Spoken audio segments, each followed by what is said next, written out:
Crazy stuff, guys. Jake Guentzel acquired by the Tampa Bay Lightning. I can't believe this one.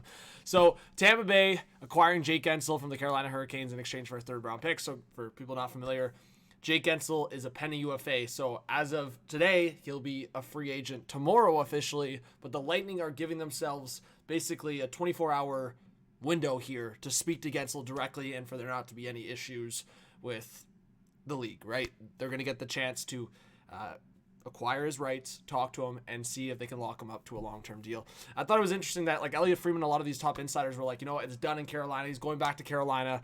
The ask originally from Jake Guentzel at the end of the season was 8x8, and this shows that you shouldn't fool around with players at that caliber, right? If Jake Guentzel was asking for 8x8, you give Jake Guentzel 8x8. It seems like the Hurricanes fooled around a bit. Then they went back and were agreeing with that asking price, and Guentzel's asking price has already been boosted with hearing rumblings from other teams, right? Like, as we say, from a friend of a friend, Guentzel heard that Tampa could give him 9 or 9.5 per, and it's a no-tax state. So while Hurricanes fans can look at their state and look at their situation and not being too bad, Florida, no-tax state, boom, Tampa Bay Lightning can use that to their advantage, and it looks like they're very confident they're going to get a deal done with Guentzel. We'll see. It could look very dumb if they don't, but an absolute genius bet if they do.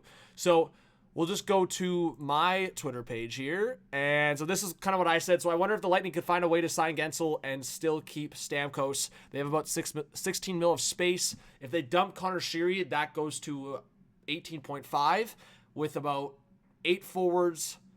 They're almost at the defense, and then they're goaltending. So when you're thinking about 18 mil of space that they can dump Sheary, you sign Guentzel to about 9.5 of that. You have about 9 left over to sign like 3 or 4 forwards. Probably can't sign Stamkos if you're trying to spread out and sign maybe a couple third liners. At that point, if you're Tampa, you're probably signing Stamkos and then signing guys to league min deals to fill out your bottom 6 forward group. So probably not ideal in that sense because Tampa will have like no depth after like Isamont and Nick Paul. But it's interesting. Their decor is still solid, guys. Like Hedman, Radish, who's been playing big minutes. Then you got McDonough and Chernak as your shutdown pair. And then J.J. Moser, who you just acquired in the Sergachev deal. I mean, that was a huge return for Tampa. Like, Tampa's taking W's across the board right now. The fact that they got J.J. Moser, the fact that they got Connor Geekie, who I project to be like a second-line center in the National Hockey League, at least a third-line center, and a huge one, right? He's got skill, 6'4", and they got draft picks out of it. So I think the fact that Tampa got those draft picks, a couple draft picks from Utah, J.J. Moser, Connor Geekie, Sergachev to Utah. So I think that's crazy. I mean, I could talk about it a little bit more, guys, if you go through my Twitter X page. This also happened. Chris Tanev being acquired by Toronto. So similar thing.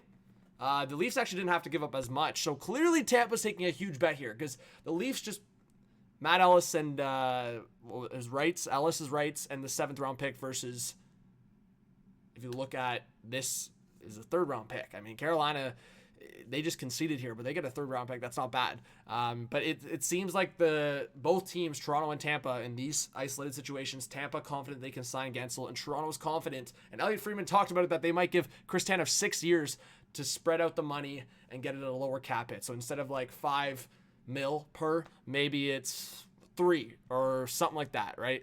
So we'll see, guys. Give me your thoughts on this Jake Guentzel and Chris Tanev news. That was kind of the big stuff that came out of yesterday. But as I said, Lightning have acquired Jake Guentzel's rights from the Hurricanes for a 2025 3rd round pick. The Lightning, how do they keep getting away with it? What a return for the Sergachev trade. The Tanner Jeannot one kind of just scrapped, call it a day. They gave up a lot of picks for that, but at least they got a 2nd round pick back to see if they can make that work as well. So they're getting draft capital back.